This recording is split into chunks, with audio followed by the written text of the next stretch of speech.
4절 집안의 분류입니다. 집안 조건에 따라서 지진이 집안 운동이 증폭하고 지표면에 건설될 에, 구조물이 영향을 받기 때문에 집안 조건이 되게 중요합니다.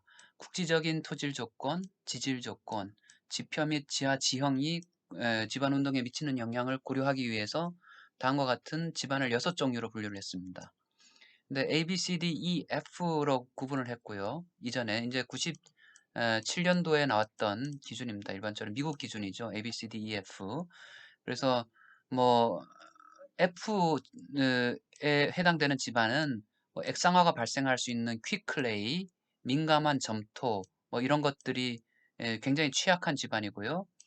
그 다음에 지층의 두께가 어, 그 점토 지방의 지층의 두께가 이렇게 3m 이상인 경우, 그 다음에 매우 큰 소성을 갖는 플라스틱 인덱스 소성 지수가 75 이상인 경우고, 점토 지반이 7.6m 이상, 그 다음에 중간 층이 매우 두꺼우며 연약하거나 중간 정도의 단단한 지반인데, 이제 그런 것이 이제 30m가 넘을 경우, 이런 경우 F라고 봤습니다. 그래서 토층의 평균 전단파 속도, 미국에서 주로 이제 100피트, 30m를 위주로 사용해 왔고요. 30m 평균 전단파 속도를 구하는 방법은 각 층별로 전단파 속도, 층의 두께 해가지고 더해가지고 이게 전체 평균 전단파 속도를 구할 수가 있습니다. 이렇게 평균 전단파 속도를 구하고요.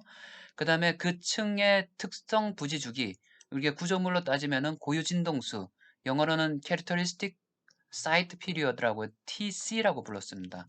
그 TC 값을 구하는 공식은 단것 같습니다. 그래서 이 집안의 고유 주기는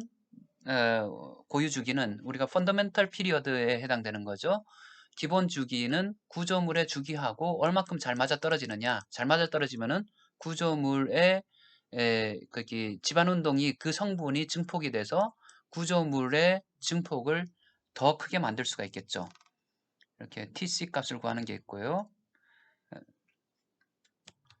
자, 특성 부지 주기, 부지의 특성 주기, 특성 부지 주기를 보면은 집안의 깊이가 깊어지면 깊어질수록 주기가 커지는 것을 볼 수 있습니다. 길어지는 것, 장주기가 되는 거고요. 그래서 만약에 동일한 집안으로 구성되어 있다라고 하면은 다음과 같이 특성 주기를 구할 수 있습니다. 집안의 깊이가 깊어지면 깊어질수록 특성 주기는 장주기화 된다라고 했고요. 2017년, 20년 후에는 거기 우리가 집안적으로 그것이 기존의 집안 분류는 단주기 영역에 대해서 너무 과소평가하고 장주기 영역에 대해서 과대평가하는 경향이 있다. 그래서 단주기 성분은 키워주고 장주기 성분은 낮춰주는 방법을 택해가지고, 그 다음에 우리나라 기반함을 보니까 대부분 20m 이내에서 깊이 20m 이내에서 기반함이 나오더라 라는, 거기 해외에서는 30m인데요. 그래서 이러한 특성을 반영해가지고 A, B, C, D, E, F 집안을 1, 2, 3, 4, 5, 6 집안으로 명칭도 변경하고요. 그 다음에 정의도 조금 바꿨습니다. 스펙트럼 형상. 왜냐하면 응답 스펙트럼 형상이 집안의 운동을 나타내는 거니까요. 그래서 바꿨고요. 이제 그 뒤에 이제 그림으로 나타낼 수가 있습니다. 이게 집안 조건이 얼마큼 중요하냐라고 하는데요. 다음 그림은 이제 많이 쓰는 그림인데요. 그 1989년도에 러마 프리에타 지진이 발생했습니다. 북서부 캘리포니아인데요. 에서 그 해서 지진이 발생했는데요. 그런데 지진을 계측한 걸 보면 여기서 안반에서 계측된 지진은 일반적으로 뭐 150,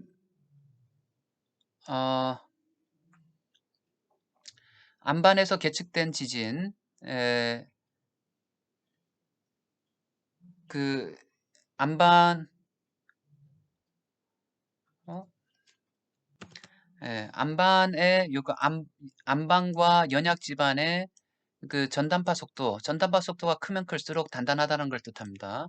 안반 같은 경우 620이었었고, 연약 지반 같은 경우 150의 연약 지반이었습니다. 에, 그러니까 진앙에서 110km, 100km 정도 떨어진 지역에서 고속도로, 여기 고속도로죠. 고속도로인데 상판이 떨어졌어요. 이렇게 상판이 떨어졌어요. 이쪽 부분에서. 근데 여기는 괜찮은데 왜 이쪽 지역에 떨어졌느냐?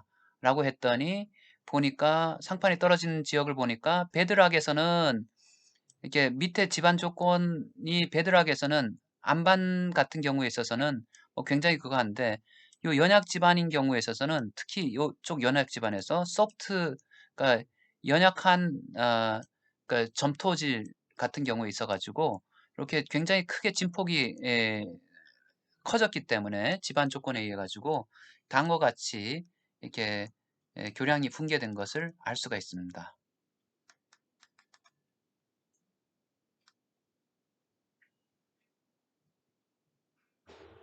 그래서 보면은 빨간색이 교량에 놓였는데 빨간색 실선 같은 경우 붕괴되지 않은 교량, 여기 점선 같은 경우에 붕괴된 거. 왜 붕괴됐을 때 보니까 그 집안의 운동이 굉장히 크게 증폭됐더라. 왜? 안반 연약 집안인 경우에 있어가지고 안반보다 뭐 한 5~6배 증폭이 됐죠. 굉장히 에, 크게 증폭된 걸 볼 수 있고요. 그 다음에 97년도 같은 경우에 있어서는 우리가 요것이 이제 건축 구조 기준의 KBS 2016에도 사용되고 있는 건데요. 집안 조건을 A, B, C, D, E, F라고 했고 전단파 속도에 따라서 이제 정했고요. 그 다음에 상부 30m의 평균값이고 만약에 전단파 속도가 없다 이러면은 표준 관이 시험 SPT를 통해 가지고 거기 그 1피트죠? 1피트 들어가는데 몇 번 두들기느냐, 30cm 들어가는데 몇 번 두들기느냐를 볼 수 있고요. 실내 실험을 통해 가지고 비배수 전단 강도가 얼마냐 라고 할 수 있습니다. 이것들을 지금 2017년도에서는 20m를 초과하느냐 초과하지 않느냐에 따라서 보통 안반 집안은 S1, SA에 해당되고요. 20m 미만인 경우는 S2, 3, 20m 초과인 경우 집안의 깊이가 이렇게 나타내고 그 다음에 그 전단파 속도도 간단하게 260 왜냐하면 안반이 20m 이내에 있으니까 좀 단단하겠죠. 그래서 260 그 다음 초과하는 경우에는 180을 기준으로 해가지고 여기는 2, 3, 4, 5로 나눴습니다. 이렇게 해서 지금 예전에는 97년도에서는 이런 식으로 나타냈었는데 그 다음에 그 2017년도 판은 20m를 초과하느냐 혹은 20m 미만이냐에 따라 가지고 2, 3, 260보다 전단파 속도가 크냐 혹은 180보다 전단파 속도가 크냐 작냐에 따라 가지고 크면은 단단하면 S4 작고요. 연약하면 뒤로 갈수록 더 연약한 거예요. 숫자가 요놈보다 요놈이 더 연약하고요. 2보다 3이 더 연약하고 4보다 5가 더 연약합니다. 이렇게 집안 분류를 나타낸다. 이것 때문에 뭐 옛날 집안 분류에 따라서 괜찮았는데 지금 집안 분류를 했더니 뭐 응답 스펙트럼이 바뀌니까요.